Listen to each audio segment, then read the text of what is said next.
What's up, guys? Welcome to Daily Dose of Reddit. This is your host, Zach, and today's subreddit is r/StoriesAboutKevin. This story's called Kevin's Troubles in Big China. A few years ago, I was an English teacher in Beijing, China, working for a well-known mid-tier English school. The requirements to actually be an English teacher at most of these places are actually pretty low. Most mid-range places are looking for people that have these three traits. 1, a native English speaker. 2, the ability to get a work visa. Mostly this means having a college degree and no criminal record. At least a low to moderate level of basic functionality.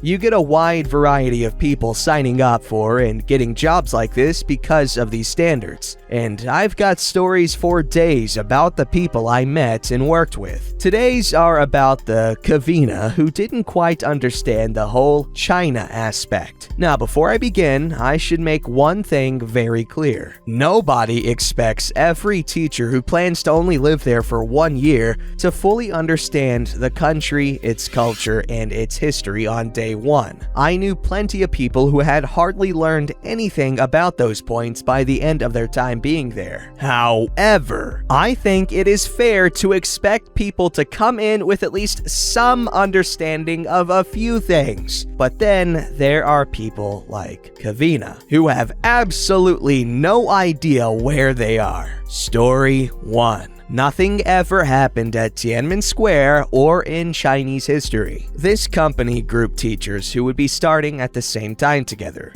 brought them in on flights that arrived on the same few days, put us up in the same hotel for a while, trained us together, took us on a few outings as a group. Some of these outings were work-related, but others were fun. The most memorable of these was when we went to see Tiananmen Square and the Forbidden City. We went early in the day, as there is a lot to see there. However, getting to a place extremely early doesn't keep the line to get into the square from being exceptionally long, because, China. This is made worse by the need to get past security to get in. It's all pretty standard, really. A metal detector, x-ray of your bag, maybe a glance at your ID if I recall. On the coach ride back to the hotel, we were all discussing how much fun we had. Kevina took this chance to raise a question. Why was there so much security to get in? It's just a plaza. It doesn't make a lot of sense. The other dozen or so of us went silent at this. She didn't know why they might be a little paranoid about who gets into Tiananmen Square. We knew we couldn't tell her because even in the few days that we'd gotten to know her, we knew that she would probably start telling random people on the street about the massacre and how it was being kept secret from them if she ever found out about it. One fellow offered a lame, "Well, it is next door to the Congress building. Maybe it's related to that," in an attempt to kill the deafening silence. She bought it, and we all went back to discussing the day, though the rest of us felt a slight unease about how much effort we would have to put in to keep her in the dark. Now, as I said, I don't think that you have to have a degree in modern Chinese history to work there or anything, but this was merely the start of ways that Kevina didn't grasp where she was. Shortly after this outing, I went back to Tiananmen Square myself to go into the tomb of Mao Zedong. My absence from breakfast was noticed. When I explained where I was, Kevina asked, "Who's Mao?" Mao is the guy on every single banknote in more than a few posters and billboards, which you've seen 1,000 times this week alone. The tour guide from the outing we just took had explained who he was too. Drugs are very illegal in China, though they aren't that hard to find if you know a guy. If you're caught with them, you'll probably earn a one-way ticket out of the country the next day and might have trouble getting back in for a while. Testing positive for them is just as bad. Even an accusation that you have weed at your place can earn a severe sit-down at work. This didn't stop Kevina from inviting her friends over to her room to smoke and hotbox in her room. When her roommates, who would also likely get in endless amounts of trouble over this, brought this up, she refused to believe that the Chinese government would actually punish her for anything. Despite it coming up numerous times, she never fully understood why a police state might have so many military police officers hanging around. She also never quite got why Facebook, YouTube, Google, and Chinese language Wikipedia were censored. Story 2. The Temple of the Lamas. Just a little north and east of Tiananmen was a Tibetan Buddhist temple known as Lama Temple in English. It's a beautiful place that everybody ought to visit. I am sure that most people reading this can put 2 and 2 together and figure out what a lama is in the context of the temple. But a kavina has got to kavina. Somebody put pictures on social media of their outing to the temple, including spelling the name of the temple out several times, prompting this gem of a reply. You mean like llamas? Pay no attention to the difference in spellings. Pay no attention to the llama being a South American animal and our being in China. Kavina was now convinced that there was a magical temple dedicated to those cute, furry camels in the center of Beijing. Another teacher I knew informed me that she was somewhat disappointed when she went and learned that it was dedicated to boring old Buddhist monks. Not a single llama to be found. Story 3. Intercultural miscommunication. Kavina grasped that the waitstaff at most restaurants didn't speak much English, if any, but she didn't know what to do with this information. The last time I was out in a group with her, she took offense to somebody's meal coming with the wrong side dish, while the actual owner of this meal was pretty okay with this. Kavina saw this as the crime against humanity that it was. Over the objections of the guy who was actively trying to eat his meal, Kavina summoned the server. As you've probably guessed by now, Kavina didn't speak a word of Chinese. While this might cause most people to pause before they summon a person who doesn't speak English over to discuss a problem, she is not most people. She started frantically gesturing to the offending side dish while shouting, "No, no, no!" before pointing at her side dish, the same as what was initially ordered, and shouting, "Yes, yes, yes!" just loudly enough to draw attention to our table from everybody else in the restaurant. You could see the tidal wave of embarrassment rolling over the rest of us. The server, watching this wide-eyed and probably wondering what kind of demonic possession would cause a person to act like this, summoned the manager. This fellow did speak some English and got to participate in a 3-way debate over if they should or should not bring the fellow who had gotten rice instead of fries a free large order of fries. Eventually, both he and the allegedly offended bloke who ordered the fries gave up on getting her to stop. I was told that she was rather proud of how that turned out when it came up again later. This sort of thing happened all the time, according to my sources. One event I saw video evidence of involved her shouting over the phone to the staff of a local McDonald's who were taking too long with a delivery. At one point, she just kept repeating the name of the street she was on in an increasingly exasperated tone. As I speak Chinese, I can assure you that the voices coming out of the phone were all expressing their extreme confusion. However, the most facepalm worthy of these incidents was during our training.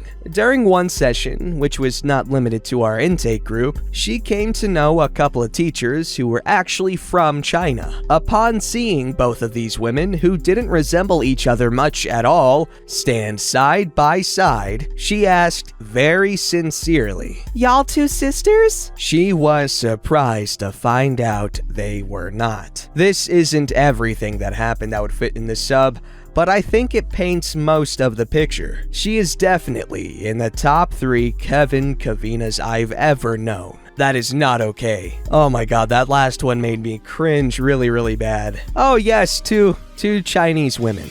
They must be sisters. This story's called Just Realized I Work with a Kavina, and it sucks. Today, it hit me. I work with a Kavina. This woman is not someone who does stupid crap some of the time and is otherwise a normal, rational human being. No, she is a true Kavina. One of my coworkers pointed out that she would qualify as a female Steve Urkel, complete with the annoying voice and laugh. I have so many stories, but I don't have the time or patience to list them all here. So the following is a highlight reel of the crap that she has pulled. 1. So where we work as medical coders, we all use Microsoft Excel as part of our job. This is just the way our facility does things. Due to the volume of cases that were being seen by our providers at one facility, our boss said, to save time, only verify that a progress note has been written and put down the evaluation management code that the provider gives you and move on to the next patient. This sounds simple and really difficult to mess up, right? Ha!